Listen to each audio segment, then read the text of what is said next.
केंद्र सरकारच्या नवीन ELI योजनेच्या माध्यमातून आता तरुणांना नोकरी पण मिळेल आणि पहिल्या नोकरीच्या पगाराव्यतिरिक्त 15,000 रुपये पण मिळतील। मित्रांनो, केंद्र सरकारने 1 जुलै 2025 रोजी एका मोठ्या योजनेची घोषणा केली आहे।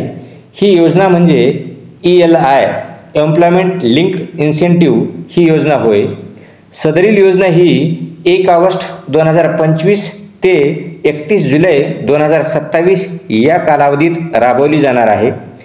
केंद्र सरकारने 99,446 कोटी रुपयांच्या बजेटसह ही योजना जाहीर केली आहे। देशातील बेरोजगारी कमी करण्यासाठी जवळपास 4 कोटी नव्या नोकऱ्या निर्माण करणे, त्यापैकी जवळपास 2 कोटी युवकांना पहिल्यांदाच नोकरी उपलब्ध करून देणे हा या योजनेचा प्रमुख उद्देश आहे। या योजनेचे प्रत्यक्ष लाभ 2 प्रकारचे आहेत। पहिल्या प्रकारात पहिल्यांदाच नोकरीला लागणाऱ्या कर्मचाऱ्याला त्याच्या पगाराव्यतिरिक्त 15,000 रुपये प्रोत्साहन मोबदला दिला जाणार आहे।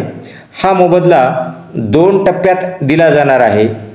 पहिला टप्पा नोकरीचे 6 महिने पूर्ण केल्यावर व दुसरा टप्पा नोकरीचे 12 महिने पूर्ण केल्यावर मिळेल। तर मग या योजनेसाठी कोणता कर्मचारी पात्र असेल? तर या योजनेतील लाभार्थी कर्मचारी हा 1 लाख रुपयापेक्षा कमी मासिक पगार असणारा असावा। त्याचबरोबर हा कर्मचारी एम्प्लॉयमेंट प्रोव्हिडंट फंड ऑर्गनायझेशन म्हणजेच EPFO मध्ये नवीन नोंदणी केलेला कर्मचारी असावा। या योजनेचा दुसरा लाभ हा कंपन्यांना मिळणार आहे। नवीन कर्मचारी नेमणूक करणाऱ्या कंपन्यांना 3,000 रुपयेपर्यंत प्रोत्साहन दरमहा प्रति कर्मचारी मिळणार आहे।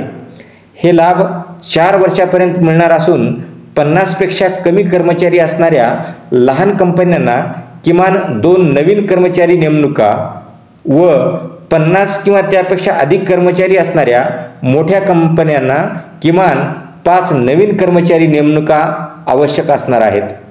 त्यामध्ये नवीन कर्मचारी किमान 6 महिने सतत कामावर असावा अशी अट घालण्यात आलेली आहे। देशातील बेरोजगारीचे प्रमाण कमी करणे, युवकांना औपचारिक नोकऱ्या प्रदान करणे, EPFO मध्ये नोंदणी वाढवणे, आर्थिक साक्षरता वाढवणे, नवीन स्टार्टअप्स व उद्योजकांना प्रोत्साहन देणे हे या योजनेचे काही महत्त्वाचे उद्देश आहेत। या योजनेसाठी काही नियम लागू असतील, जसे की कर्मचारी आणि नियोक्त्यांनी EPFO मध्ये नोंदणी केलेली असणे आवश्यक आहे।